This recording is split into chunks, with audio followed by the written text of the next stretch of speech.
सुग्रीव जी की मित्रता कराई।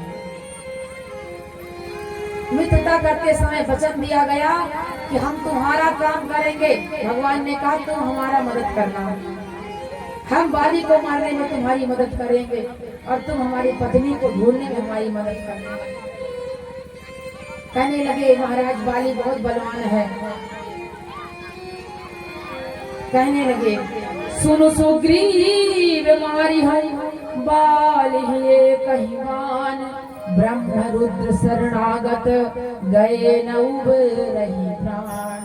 श्री महाराज गए और जाकर के बाली के दरवाजे पर जोर जोर से चिल्लाने लगे, दहाड़ने लगे, अरे धूर्त बाली क्यों छुपा बैठा है, मेरे देश से छुपा बैठा है, बाहर निकल तुझे ठीक करता हूँ।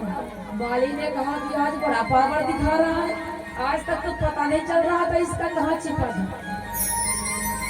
क्योंकि कहते हैं सुग्रीव महाराज ये अपना बल नहीं है, रघुनाथ जी का बल है। जिसके अंदर राम का बल होता है वह फिर किसी से नहीं डरता है। बाली आए और दोनों भाइयों में घमासान युद्ध हुआ है। मानिए न कोई जीते न हारे, अंत में सुग्रीव महाराज हारने लगे और भगवान एक पेड़ के कोट में खड़े थे मारने के लिए, पर भगवान मार नहीं पाए। भागा सुग्रीव और आकर के चरणों में गिर गया, प्रभु आज तो मेरा काम खत्म कर दिया थे आप, मुझको तो बाली मार डालता, आपने उसको मारा क्यों नहीं। कहने लगे भगवान कि तुम दोनों भाई एक जैसे दिखते हो। कहे सुग्रीव सुनहु रघुवीरा, बाली महाबल अति रणधीरा। भगवान कहते हैं कितना भी बलशाली हो अब नहीं बचेगा, फिर से तुम जाओ, कल हम उसको जरूर मारेंगे। दोबारा फिर गए हैं सुग्रीव और बाली को ललकारा है और दोनों में घमासान युद्ध हुआ। भगवान ने आकर के बाणों का प्रहार किया है। जब बाण लगा है बाली के धराम से गिरा नीचे और भगवान के छवि का दर्शन करने लगा। भगवान नजदीक आ गए और मन ही मन प्रणाम कर रहा है कि धन्य है नाथ आपने मुझे मारा है। कहने लगा कि धर्म हेतु आवे करहु गोसाई, धर्म हेतु करहु गोसाई, धर्म हेतु करहु गोसाई, मारे मोहि प्यास की नाई, मारे मोहि प्यास की नाई, मैं बैरी सुग्रीव प्यारा, मैं बैरी सुग्रीव प्यारा, अब गुण खावन नाथ मोहि मारा, अब गुण खावन नाथ मोहि मारा, अनुज बंधु भगनी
तुम्हारे की जय हो।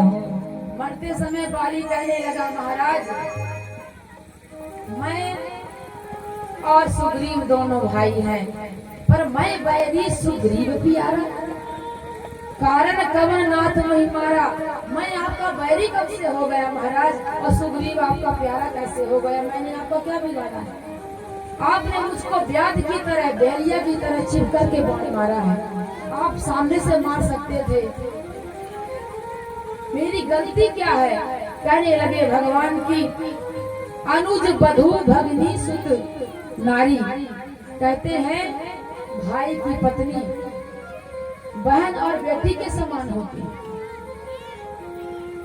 भाई की पत्नी, बहन और बेटी, कन्या, इनके ऊपर जो कुदृष्टि डालता है, इनको मारने में एक भी पाप नहीं है।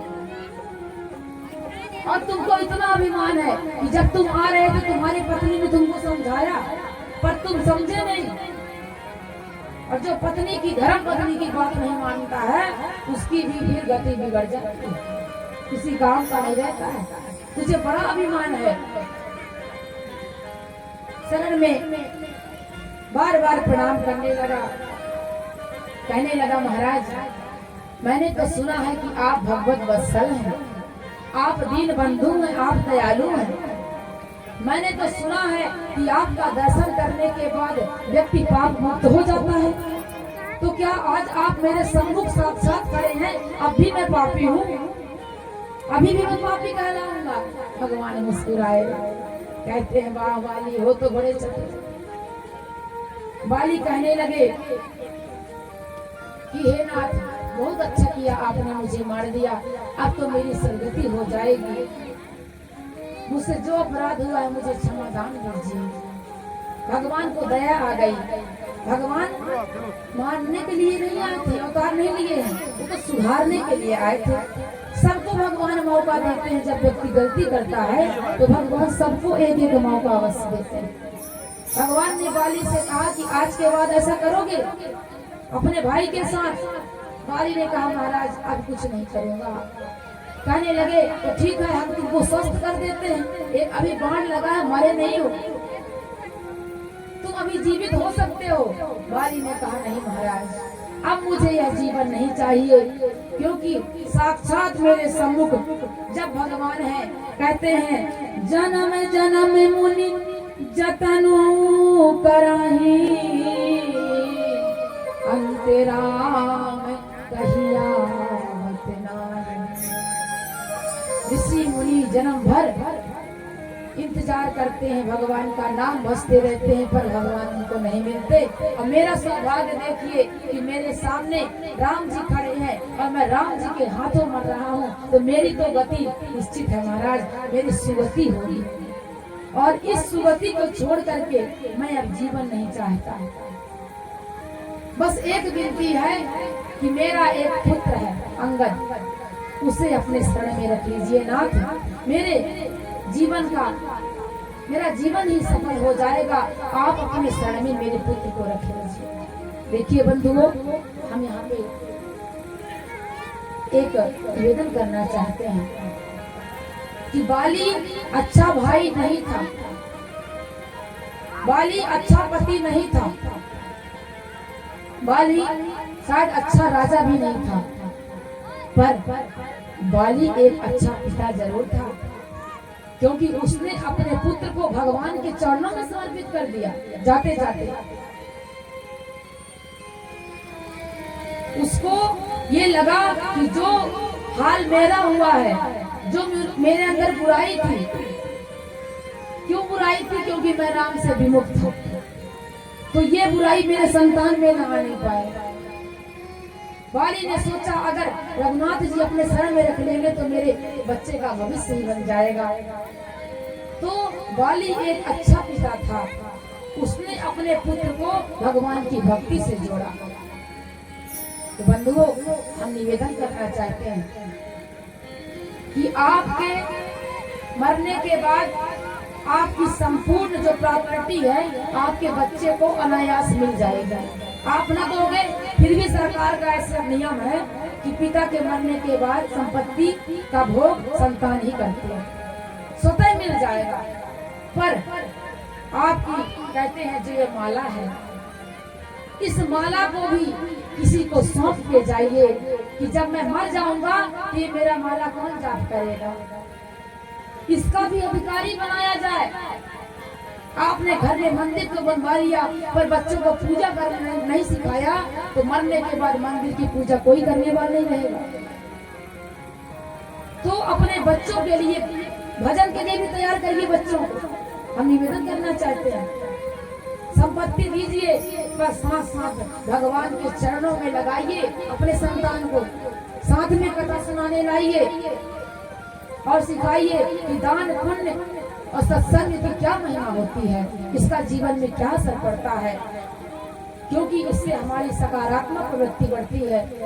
जब तक हमारे जीवन में अध्यात्म प्रवेश नहीं करेगा हम अपने जीवन का सही आनंद नहीं उठा पाएंगे, परेशान ही रहेंगे जीवन भर जब तक भगवान के चरणों से जुड़कर नहीं रहेंगे। बाली ने कहा महाराज पकड़ाव दो प्रकार का होता है। कौन कौन सा? एक जो बंदर होता है, जो बंदर का बच्चा अपने माँ को पकड़े रहता है, देखे हो ना, छोटा सा बंदर का बच्चा अपने माँ को पकड़े रहता है। माँ यहाँ से इस डाल से उस डाल कूदती रहती है तो उसको गिरने का खतरा है। कभी ऐसी छलांग लगा दी तो वह बच्चा गिर सकता है। क्यों? क्योंकि बच्चे ने माँ को पकड़ा है। तो बाली कह रहे हैं कि नाथ मैं चाह रहा हूँ कि आप बिल्ली की भांति मेरे बच्चे को पकड़ लीजिए। जैसे बिल्ली अपने बच्चे को मुंह में दबा के रखती है और चार घर घुमाती रहती है, तो क्या बिल्ली के बच्चे को खतरा है? बिल्कुल खतरा नहीं है, क्योंकि उसको उसकी माँ ने पकड़ा है।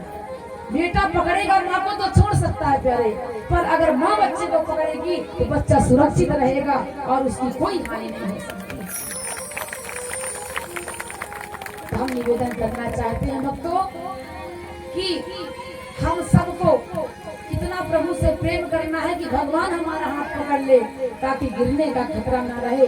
बाली ने विनय किया महाराज मेरे बच्चे का हाथ पकड़ लीजिए। अंगद का हाथ भगवान के हाथ में रख दिया। धन्य है वह बाली, भगवान ने मुक्ति प्रदान की है, बाली को अपने धाम को भेजा है। और इधर सुग्रीव जी से कहा कि हम इस ऋषिमुख पर्वत पर चतुर्मास बिताएंगे, तब तक तुम हमारी पत्नी सीता की खोज करवाओ। भगवान चतुर्मास बिताने लगे और यहाँ सुग्रीव महाराज भगवान को ही भूल गए। जब राजा बन गए तो भगवान को ही भूल गए। कहते हैं राजा बनने के बाद व्यक्ति भगवान को भूल जाता है। अब जब देखे कि 4 महीने बीतने को हो रहे हैं, यहाँ पवन सुत हृदय विचारा राम काज सुग्रीव विसारा। बजरंगबली ने सोचा कि हमारे महाराज तो भगवान का काम ही भूल गए। कहने लगे, अब राम जी को क्रोध आया, कहने लगे लक्ष्मण जिस बाण से मैंने बाली का अंत किया है उसी बाण से मैं सुग्रीव को भी मार दूंगा, क्योंकि इसने तो मेरा काम ही भूल गए। किस काम के लिए मैं बोला था? ऐसी मित्रता होती है, हम तुम्हारा काम कर दिया तुम भूल गए। 4 महीने से हम बैठे इंतजार में, ऐसे मित्रता नहीं रहती है। पर कब मारूंगा? कल मारूंगा। लक्ष्मण जी ने कहा प्रभु कल क्यों मारोगे? मैं जाता हूँ आज ही निपटा देता। लक्ष्मण जी हमारे थोड़ी जल्दी में रहते हैं, ऐसे दुष्ट को आज ही मार देना चाहिए। लक्ष्मण नहीं मारना चाहिए, जा रहे हो तो जाओ पर डरा धमका के वापस आ जाना, मारना मत। मेरे भगवान भगवत वत्सल हैं, करुणा सिंधु उनको कहा जाता है। देखिए भैया पहुंचे लक्ष्मण जी, धनुष उठाए, ऐ सुग्रीव संभल जा, आराम से तू विषय का भोग कर रहा है। राजा बन गया तो हमको ही भूल गया, एक बार पूछने तक नहीं आया कि कुछ खाए भी हो महाराज के नहीं। आज हम तुम्हें जीवित नहीं छोड़ेंगे। हाथ जोड़ लिया और दौड़ता भागता हुआ भगवान के शरण में आया सुग्रीव। याद आ गया जिस प्रकार मेरे भाई को मारे कहीं मुझको भी न मार दे। और सुग्रीव आकर के कहने लगे, नाथ विषय सब मद कछु नाही, मुनि मन मोह करई छन माही। हे नाथ, विषय के समान जीवन में दूसरा मद नहीं है। जब धन का, बल का अभिमान व्यक्ति को छाता है ना, तो व्यक्ति फिर सब कुछ भूल जाता है और भगवान को तो सबसे पहले नंबर में भूलता है। जिसने सब कुछ प्रदान किया है, हम प्रायः उसी को भूल जाया करते हैं। संतान जब योग हो जाती है तो सबसे पहले माता पिता को ही भूलती है। तो ऐसा नहीं करना चाहिए। भगवान ने क्षमा दान दिया कि कोई बात नहीं महाराज, आप अभी भी हमारे पत्नी सीता को ढूंढने में मदद करिए। वानर भालुओं को उन्हें भेजिए। वानर सेना को सुग्रीव जी ने बुलाया और बुला करके कहा कि आप लोग पूरब जाइए, उत्तर जाइए, पश्चिम जाइए। वानर सेना को भेजा। देखिए, पूरब भेज रहे हैं, उत्तर भेज रहे हैं और पश्चिम भेज रहे हैं। जबकि सीता जी कहाँ है? सीता मैया है दक्षिण में। तब किसको बुलाया दक्षिण की यात्रा के लिए? पांचे पवन तनय सिरुनावा, पांचे पवन तनय सिरुनावा।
चले सकल वन खोज तो सरिता सरोगिरी खो, राम काज लय लीन मन बिसरा तन कर छोड़।